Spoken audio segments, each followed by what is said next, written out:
Hello everyone, Average Gamer here. So I just wanted to do a quick little video here with Harts of Iron 4 as to how to do naval and airborne invasions. So I've seen a lot of people watching, even watching a lot of people play, and they're having problems. They're not understanding why when they go to do a naval invasion or even airborne invasion, why when they hit the go button, nothing happens, right? You see the order, like what I'm about to do now, and nothing will happen. So I'm going to bring up my my paratroopers here. I'm going to order them to go, and I'm going to bring in my aka European troops here, or sorry, my Marines, and order them to go. Now, you'll notice a few things. Firstly, oops, sorry about that. Ignore that. You'll notice that first it says we have 0 naval superiority, and we have 0 naval, well, in more than one spot, right? Which I understand. Paratroopers, you'll notice, it doesn't say anything. They just go. What couple of things you want to do when setting up naval and airborne invasions? Number one, you want to have air superiority. So what we're going to do here is these are all my transport aircraft. May have cheated in this scenario a little bit. We're going to bring up I think that's all my air bases. No, I still have this one and this one. Okay. So what we're going to do, Southern England, we're going to order these aircraft. We're actually going to break them up into halves. That one's going to do day. That's going to do night air superiority.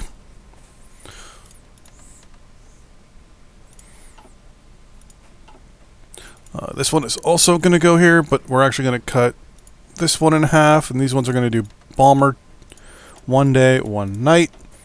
So now we've got aircraft doing a nice little bit of jobs in there. Next, what we're going to do, we're going to go to the English Channel. We're going to split these guys into 4. Fighters and bombers, day and night.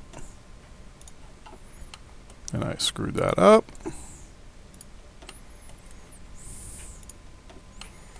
Don't need that one. Those are all being deployed. Those are standing by, but those are transports.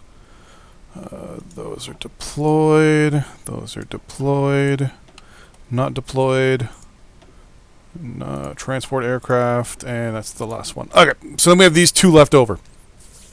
So what we're going to do now is Northern France. We're going to have these guys, we're going to split them into 2. Their job is just air superiority, one day, one night. Then we have Southern France. We're going to split that into 2. Air superiority, one day, and one night. So what you want to do when it comes to paratroopers, a lot of people will see them not kick off, right? They'll just sit there in this position here, and nothing will happen. What you need to do to make sure also that it survives and that they actually get to where they need to go and they don't get shot down, you need air superiority. Air superiority is a primary thing. So you'll see here when we hit play. What do I have? Oh, because they're shooting bombers. So we're going to hit play here. We should see momentarily that this should turn green. It may not because we have, well, let's up the thing here a little bit. Since we actually have aircraft in this area, I mean, we have air superiority. But there we go.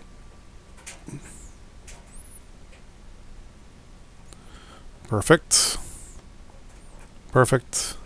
And perfect. So we technically don't have air superiority because we're not fighting anyone at this point. But these areas would be green. Right now,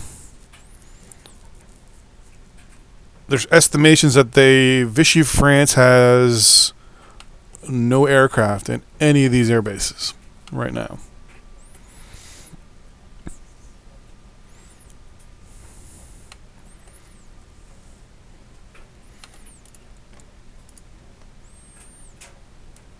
Yeah, interesting actually. Surprised they don't have anything launched.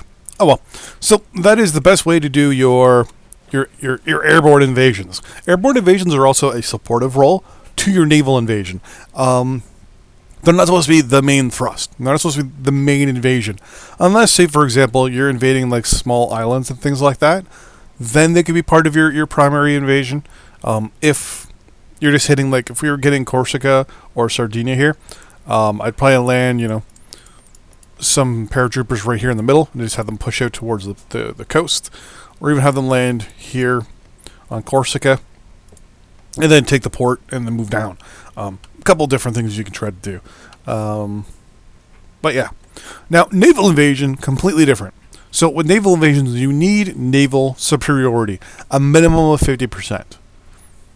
Now, obviously, that doesn't mean, even if you had 100% superiority, your naval forces will actually be released. But we're going to do that. So we're going to get our Atlantic fleet here with 30 carriers, 38 battleships, 41 battlecruisers, 63 heavy cruisers, 85 light cruisers, 283 destroyers, and 550 subs. We're actually going to split it. Then we're going to split it again. And then we're going to split it one more time.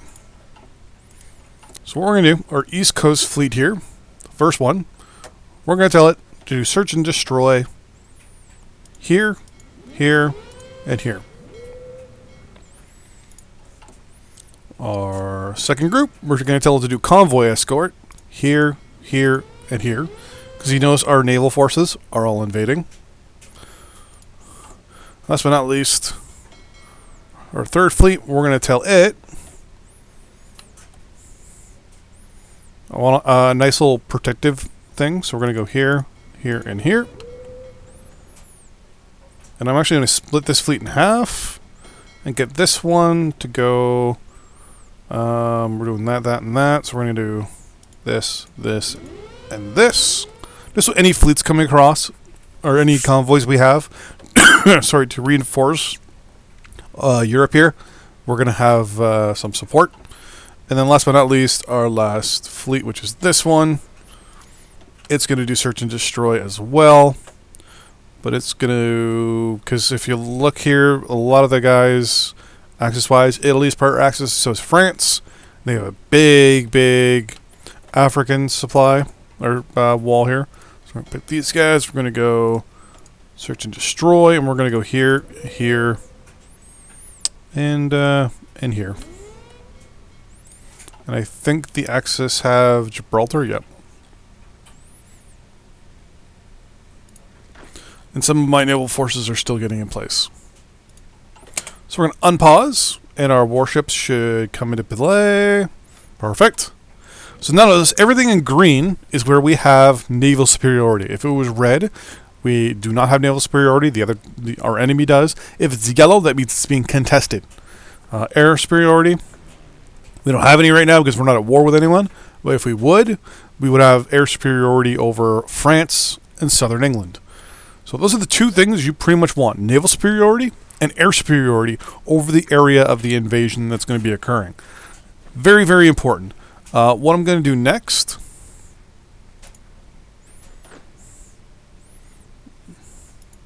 Oh, no, it was paratroopers. To show this thing getting executed, I'm going to justify the war goal here. We're going to take... pick Normandy? I did pick Normandy. Now, a couple things you want to do with your military, with your invasion. Don't spread it out too much, but do it in like one or two large clumps. If I had a large enough force, I'd also do another invasion up here to capture these 3 ports here. And instead, what I'm going to do is I'm going to land troops here, and my main plan here is going to capture. My main plan is to capture the port here at Cherbourg. Then we're going to try to capture the port over here at the Pas de Calais. And this other one, which is actually at a different location. What is the province here? That is Calais. There we go. So we want to capture Calais and Dunkirk. Calais has an airbase that we want. Dunkirk has the port. But then there's also down here. This is in Normandy, but what is the province name? Really? Was it Rouen? Le Havre? Cherbourg? Yeah, well. Other way. Oh, there we go. No, it doesn't want to fucking tell you what the province name is. This is Northern France, Normandy, Vichy France. That's stupid. Alright, so what'll happen is kind of like how the Allies in World War II, right? They landed here and here in two large groups of a couple 100,000. I'm doing the same thing, but I'm landing pretty much about 2 to 3 times more amount of troops. First bunch is here because we have our western flank protected by Brussels and Belgium here because they are not involved in the war. And the second one is a massive group here. We've got some paratroopers dropping on this airbase, another one dropping here, and another one dropping here. We have 3 groups of invasion. This is kind of like this is the secondary part of the landing. This is the one that I'm hoping will draw the majority of the Vichy France forces, theoretically. And then this is the one that's going to push to the German border and hopefully cut the two of them off. Cut the axis basically in half. Because Vichy France is basically a puppet of Germany. So we're going to declare war here real quick. Wait, what?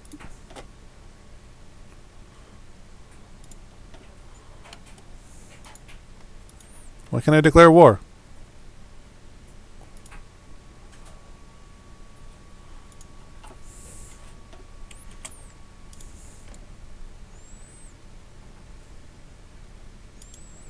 Really?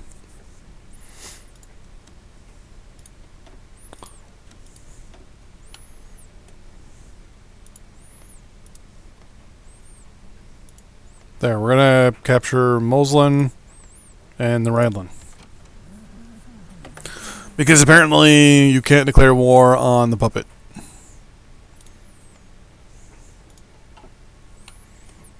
So we're gonna unpause that. And on the 22nd of September, we will have our invasion occurring. We should see reinforcements of German troops on the border soon. We're going to ignore that. There we go. We're going to declare war.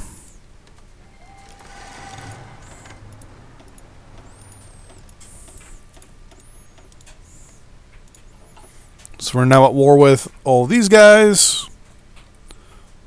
Oh, I'm not too worried about you. So our aircraft are in place. They're going to do their thing. Our Navy is in place, getting superiority right from the start. And we are going to order the Marines across the water. And our paratroopers are going to go pretty much right at the beginning. And they're going to be like the tip of the spear. They're going to take the brunt of the attack and probably get really, really hurt. But the catch is they're there to stop and slow down the advance or the counterattack that should occur on the beaches. So we're going to slow down to you. They're going to go like so. The Marines are going to go to aggressive as well. And then I'm also going to order the Marines. Once the secondary push is done, I want you to push like so. So the plan is, once the Marines have landed, they're then going to do this. They're basically going to get themselves situated, and then they're going to do that. Paratroopers, on the other hand, they're just going to push right towards the... no, I want all the paratroopers. Okay, you know what? We're going to delete those orders for the moment. We're going to let them go through. So we're going to release. So right now we have 100 Marines and 50 paratroopers. So 150 units in total are going to be landing in France. 150 divisions. Here we go. Paratroopers have landed.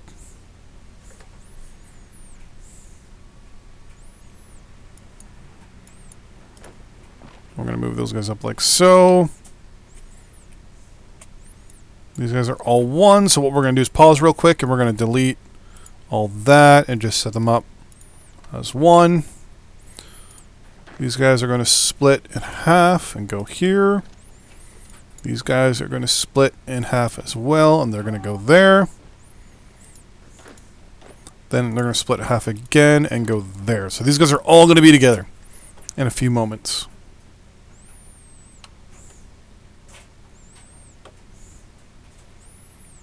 And there we go. So now, how I mentioned earlier, sometimes you get problems and issues. For example, these guys right here.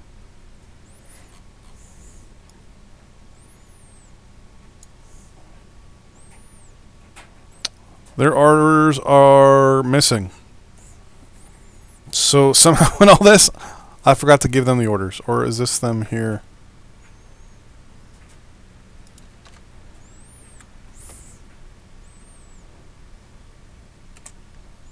Yeah, that's them there. Whoops. I forgot to add them to their order. So all these guys are now together. We're going to delete this. And just tell them, there you go. I'm actually going to tell half of these guys. Now, usually invasions don't go this easily. We are not getting any sort of counter push right now from anybody. Half of you guys are going to go there. You're all going to go this way. Half of you are going to push towards Paris. And our paratroopers might actually capture Paris.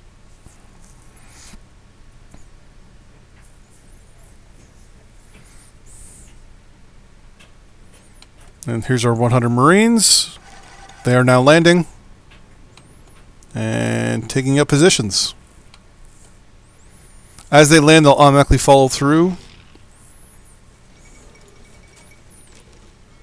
So notice now we have green across here because we have air superiority. We do not have air superiority up here, but we will momentarily. What I usually do is use prop aircraft for air superiority.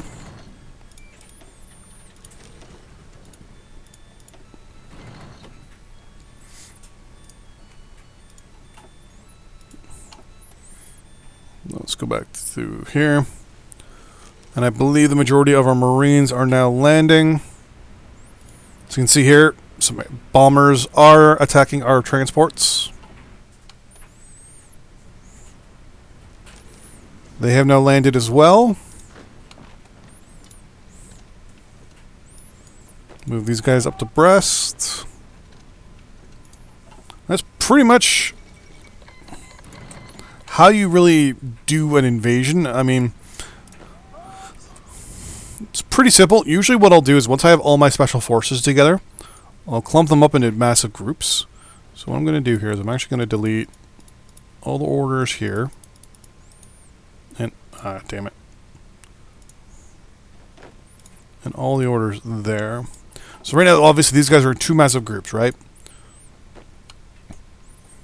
So this is going to be that army. And this one is going to be this army. So now we have two army groups, basically, sitting here. So we're going to just bring these down. This first one, we would automatically set up a nice defensive wall. And with this one as well. And then what we do, as you know, as the orders go through and as obviously the counterattack occurs, because they're starting to move troops in now, you would reallocate your troops, join them up, hopefully, and advance. So that's just the way I, myself, like to do invasions. I like massive amounts of firepower, massive amounts of units, and I don't go for. I try not to go for ports as my primary invasion. I like to land near a port, and then move my troops towards the port. Usually AI only protect the ports when they're garrisoning, and usually players as well will have a scarce garrison around their coast. Usually the units, if they've been told by if they're garrisoned by by a player, they'll only garrison cities, towns, and ports and air bases. So, for example, if you're landing here, you have two spots here where you can land troops. Another one here, another one here. Sorry, another one here, another one here. A couple over here you can land troops. Here would be a good idea if playing against a player, because you can get yourself situated real quick, and you have 3 ports that you can get access to really, really quickly. And then you can just kind of move from there. That's one of the things I like to do, is capture this part when playing with someone or playing against someone. Grab the peninsula here. I have no idea what the name of the peninsula is, but capture this peninsula. That way the player, when they're pushing up against you, they're just going to hit a wall of at least 3 to 4 units. You slowly push south and capture nates. But as I said, it's whether you're playing a player or versus the computer, really changes your tactics. Like I said, players, especially if they put their units on garrison mode, it's pretty simple. Land your troops away from ports and away from cities, and you'll have no problem. AI, usually like in this case, all the troops for Vichy France were fighting in Greece. So we just waited till they went to war with someone else, then we landed and took it. So the majority of their forces are obviously going to start coming over. But that is just a quick little video, 20-minute video, on how I do my naval and airborne invasions in Hearts of Iron 4. See you guys next time. Bye-bye.